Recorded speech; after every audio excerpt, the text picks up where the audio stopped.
یہ کوئی جلسے کے مناظر نہیں بلکہ ڈینگی ورکرز ہیں جنہوں نے احتجاج کیا ہے اپنی تنخواہوں، اپنے الاؤنسز اور اپنے سروس سٹرکچر کے لیے بڈ وڈ روڈ پہ محکمہ صحت پنجاب کے دفتر کے سامنے۔ آج احتجاج کرنے کا ان کا مقصد یہی تھا، جبکہ یہاں پر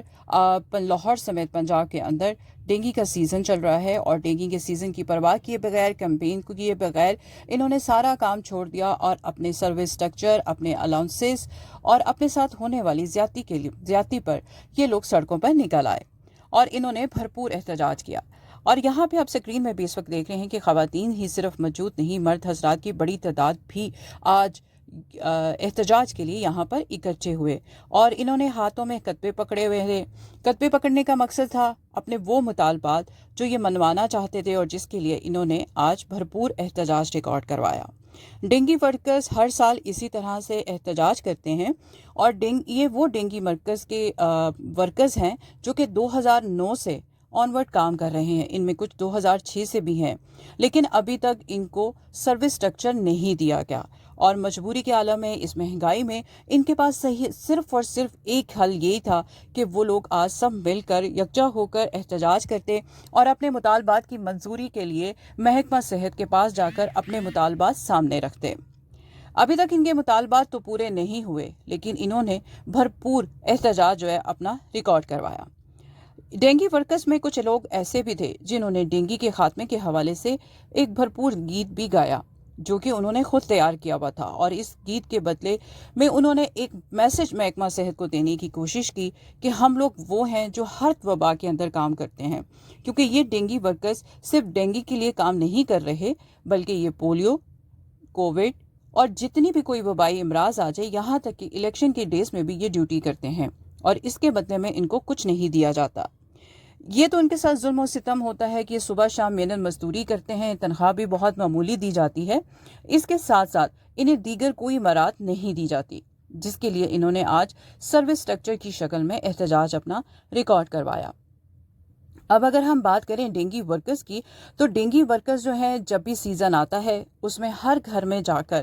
وہ ڈینگی کے حوالے سے اویئرنیس دیتے ہیں، پمفلٹ تقسیم کرتے ہیں۔ اس کے علاوہ ان کے پاس ایک پرفارما ہوتا ہے جو انہوں نے ہاتھ میں رکھا ہوتا ہے اور گھر گھر میں جا کر، چونکہ ڈینگی سیزن ہوتا ہے، اس کے حوالے سے یہ بتاتے ہیں کہ اپنے اگر کولر میں پانی اکٹھا ہوا ہے تو اس کو صاف کر لیں، اگر گملوں میں پانی ہے اس کو صاف کر لیں۔ اس کے علاوہ اگر گھروں میں یا اس کے علاوہ دکانوں پر یا اور جگہ کے اوپر کہیں پہ بھی ڈینگی لاروا نکلتا ہے تو نہ صرف اس کو تلف کرتے ہیں بلکہ اس حوالے سے مزید وہاں پہ سپرے کر کے بھی نہ صرف اس گھر کے مقامی لوگوں کو بلکہ ارد گرد کے لوگوں کو بھی اس سے ڈینگی لاروا سے بچانے کی کوشش بھی کرتے ہیں۔ یہ سب وہ ڈیوٹی سر انجام دیتے ہیں، لیکن اتنی سخت ڈیوٹیز دینے کے باوجود انہیں نہ تو چھٹی ملتی ہے، نہ اضافی کوئی الاؤنس دیا جاتا ہے۔ اس کے ساتھ ساتھ انہیں یہ بھی ہدایت کی گئی ہے کہ جہاں کہیں وہ جا کے ڈینگی کی ٹیمیں کام کریں گی وہاں سے وہ ڈیٹا بھی اپلوڈ کریں گی، کتنے گھروں کو چیک کیا، کیونکہ روزانہ انہیں ایک تعداد دی جاتی ہے کہ اس علاقے میں جا کر ان علاقوں کو دیکھنا ہے، ان علاقوں کے اتنے گھروں کو دیکھنا ہے، اور اس کے ساتھ ساتھ تصویریں بھی اپلوڈ کرنی ہے جہاں جہاں انہوں نے جا کے ڈینگی کے حوالے سے کام کیا ہے، اس حوالے سے تمام تر معلومات بھی دینی ہے۔ بیشتر ان میں کام کرنے والے لوگ جو ہیں ایک غریب طبقے سے تعلق ان کا ہوتا ہے اور وہ دن یعنی مزدوری کرتے ہیں اور اس کے بعد جو انہیں 1 مہینے کے بعد معاوضہ ملتا ہے تو اس کے بعد وہ اپنا گزارا کرتے ہیں۔ اس مہنگائی کے دور میں یہ لوگ جتنے بھی مزدور ہیں، کام کر رہے ہیں اور جتنے ڈینگی ورکرز ہیں، ان کا یہ کہنا ہے کہ ڈیلی ویجز کے طور پر انہیں تنخواہ دی جاتی ہے اور ان کے پاس اتنے پیسے نہیں کہ وہ موبائل خرید سکیں، اور اگر ان کو اس حوالے سے اگر وہ اپنی انتظامیہ، کیونکہ یہ لوگ جتنے بھی ہیں ڈینگی ورکرز، یہ CEO ہیلتھ ڈاکٹر فیصل کے انڈر کام کرتے ہیں، تو ان کو جب آگاہ کیا جاتا ہے کہ ان کے پاس اتنے وسائل نہیں کہ وہ موبائل خرید سکیں اچھا والا اور اس کے بعد وہ اپلوڈ ڈیٹا کر سکیں، تو اس پر یا تو انہیں ان کی ٹرانسفر کر دی جاتی ہے یا ان کے خلاف کارروائی جو ہے وہ کی جاتی ہے، جس کی وجہ سے وہ پریشان ہو جاتے ہیں، یعنی ورکرز کو اتنا تنگ کیا جاتا ہے کہ وہ نوکری چھوڑنے کو بھی مجبور ہو جاتے ہیں۔ 3 ماہ سے ان لوگوں کو الاؤنسز نہیں ملے، ان کا سروس سٹرکچر نہیں ہے، اس کے علاوہ इनकी जो दीगर ज़रूरियात हैं वो पूरी नहीं की जा रही, और इतनी महंगाई में उन्हें ख़ुद से यानी पैदल चल के या मोटरसाइकिल पे ये अगर लोग जाते हैं तो उसका पेट्रोल भी इन्हें खुद खर्चना पड़ता है। तो इतनी सब चीज़ों के ना मिलने की वजह से ये सब परेशान है, और इस परेशानी के आलम में इस डेंगू के सीज़न में इस वक्त आप लोगों को खूब पता है कि इस वक्त डेंगू का सीज़न चल रहा है, और केसेस रोज़ाना 100 से ज़्यादा केसेस जो है रिपोर्ट हो रहे हैं। और लाहौर जो है, इसमें पिंडी की बात की जाए, लाहौर में किया देखा जाए तो डेंगू की केसेस रोज़ाना ही रिपोर्ट होते हैं। तो उस हवाले से आज इन्होंने काम छोड़कर अपना एहतजाज जो है रिकॉर्ड करवाया है।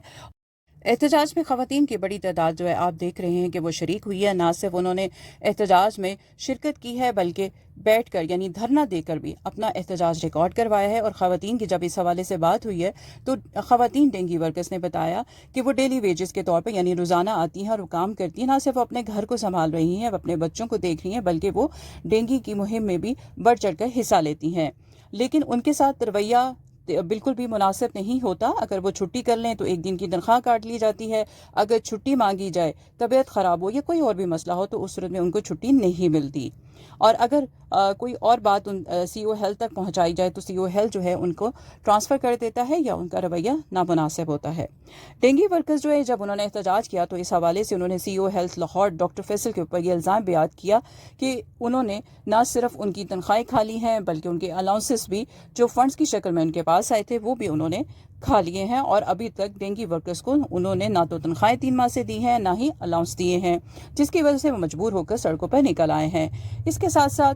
डॉक्टर फैसल के ख़िलाफ़ उन्होंने ना सिर्फ नारेबाजी की बल्कि उन्होंने महकमा सेहत और ख़ास तौर पर वज़ीर सेहत डॉक्टर जमाल नासिर से भी रिक्वेस्ट की कि वो सीओ हेल्थ के ख़िलाफ़ डॉक्टर फैसल के ख़िलाफ़ कार्रवाई करें, महकमाना कार्रवाई करते उन्हें बरतरफ किया जाए। इसके साथ साथ मुजाहिरीन ने यह भी इल्ज़ाम किया कि डॉक्टर फैसल पर एंटी करप्शन में केस चल रहा है, और सरकारी मुलाजिम पर जब कोई एंटी करप्शन में केस होता है तो वो किसी ओहदे पर नौकरी नहीं कर सकते। लेकिन यहाँ पे सूरत हाल बिल्कुल ही उलट है। सीओ हेल्थ डॉक्टर फैसल जो हैं कई माह से एज अ हेल्थ ऑफिसर यहाँ पर काम कर रहे हैं, और ये तमाम डेंगू वर्कर्स डॉक्टर फैसल के अंदर काम करते हैं। और उन्होंने अपने साथ जो डॉक्टर फैसल के की वजह से होने वाले जो रवैये हैं और इसके साथ साथ जो उनका सर्विस स्ट्रक्चर रुका हुआ है, उनकी तनख्वाहें रुकी हुई हैं, उनके अलाउंसेस रुके हुए हैं, उस पर वो सरापा एहतजाज रहे।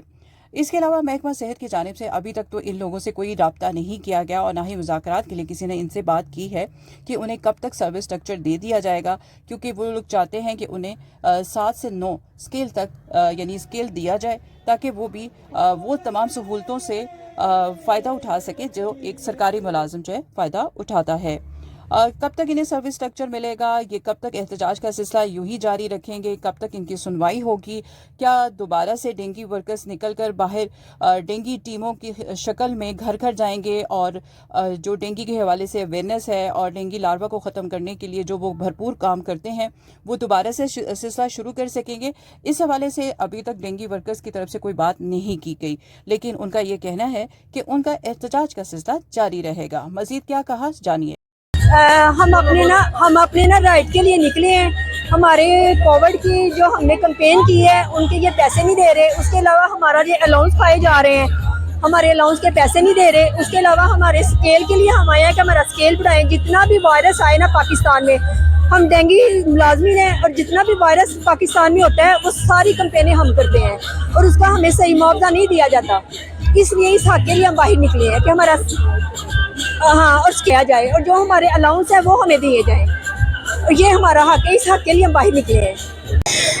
हमारी ये रिक्वेस्ट है कि हमारे डेंगू वालों के मुतालबात पूरे किए जाएं, और जो इनका हक है उनको दें, क्योंकि सरकारी मुलाजिम है और हम अपना हक लेकर रहेंगे। और जब तब तक ये एहतजाज जारी रहेगा जब तक ये हमारे पूरे मुतालबात पूरे नहीं करेंगे। दिन रात हम सारे एक हैं और हम सब एक ही हैं। महंगाई है, जिस तरह महंगाई की हुई है, हमारी तनख्वाहें उसी तरह ही हैं जिस तरह पहले की तरह, और महंगाई दिन ब दिन बढ़ती जा रही है। हमारी रेड 3 की जो कैंपेनें हैं वो हुए 2 साल हो चुके हैं, लेकिन उसका फंड भी सीओ फैसल के अकाउंट में आ चुका है, लेकिन उसने 1 रुपया भी अभी तक किसी वर्कर को नहीं दिया। अच्छा मुझे ये बताएं, आप लोग तो मुस्तकिल हैं या परमानेंट रखते भी आप लोगों को, ऐसा तो नहीं टेम्परेरी बेसिस पर है? हम 2012 से भर्ती हैं, और हमारे बेलदार भाई हैं वो 2009 से भर्ती हैं, सेंट्री प्रो लेडी सेंट्रल 2012 से भर्ती हैं, और हमें 2020 में रेगुलर किया गया और पिछली सर्विस भी हमारी ऐड नहीं की गई। इनडोर टीन्स के लिए भी स्कूटरीज होनी चाहिए, पेट्रोल मुहैया करना चाहिए, आउटडोर टीन्स के को भी पेट्रोल मुहैया करना चाहिए और स्कूटर देना चाहिए। हमारा सर्विस स्ट्रक्चर नहीं आज तक बन सका, इससे बड़ा और क्या जुल्म होगा हमारे ऊपर। दिन ब दिन हमारे ऊपर जुल्म कर रहे हैं। अगर हम अपने हक की बात करते हैं तो हमारे ऊपर इंक्वायरियां शुरू कर देते हैं, झूठे लेटर निकाल देते हैं, ट्रांसफर करना शुरू कर देते हैं। क्या अपना हक मांगना जुर्म हो चुका है इस मुल्क में? पहले हमारी चीज है कि हमारी जो रेड 3 की कंप्लेन है वो कोविड की दी जाए। 4 साल से हमारा जो रिस्क अलाउंस बकाया जात पेंडिंग है, जो एक वर्कर का कम से कम भी 72 से 75 हज़ार रुपया है और 4 लाख से ज़्यादा मुलाजिम है, वो दिया जाए। हमें पेट्रोल दिया जाए, हमें बाइक्स दी जाए जिसके लिए हमें आउटडोर के लिए रखा गया है। उसके अलावा हमें थ्रेट किया जाता है कि जी आप लोग मोबाइल की अगर एक्टिविटी नहीं करेंगे, आपके लेटर्स निकाल देंगे, शोका जारी कर देंगे। हम इनसे ये पूछना चाहते हैं कि इन्होंने हमें मोबाइल प्रोवाइड किया, हमें सिम प्रोवाइड की, हमें कोई किसी किस्म का मुआवजा नेट का दिया नहीं दिया, तो फिर ये किस तरह से हमें जो है थ्रेड करते हैं। हमारी कई तादाद ऐसी है कि जो बटनों वाला मोबाइल इस्तेमाल करते हैं, अफोर्ड नहीं कर सकते स्मार्टफोन, वो किस तरह मोबाइल की टैगिंग करें। आप हमें मोबाइल दें, सिमें दें, आज ही टैगिंग यहीं बैठ के टैगिंग करते हैं हम लोग, लेकिन ऐसा नहीं है। हमें थ्रेड किया जाता है। अगर हम इनसे अपनी बात मनवाने के लिए जाते हैं कि जी हमें देखिए, एक मजदूर अब जब मजदूरी करता है तो वो क्या पैसे नहीं मांगता अपने, उसकी मजदूरी देना उसका हक नहीं है। इस जो माशरा आपको चल रहा है, आप देख रहे हैं कि इतना पेट्रोल महंगा हो गया, इतने जो अखराजात वो महंगे हो गए हैं, हम अफोर्ड अपनी जेब से नहीं कर सकते।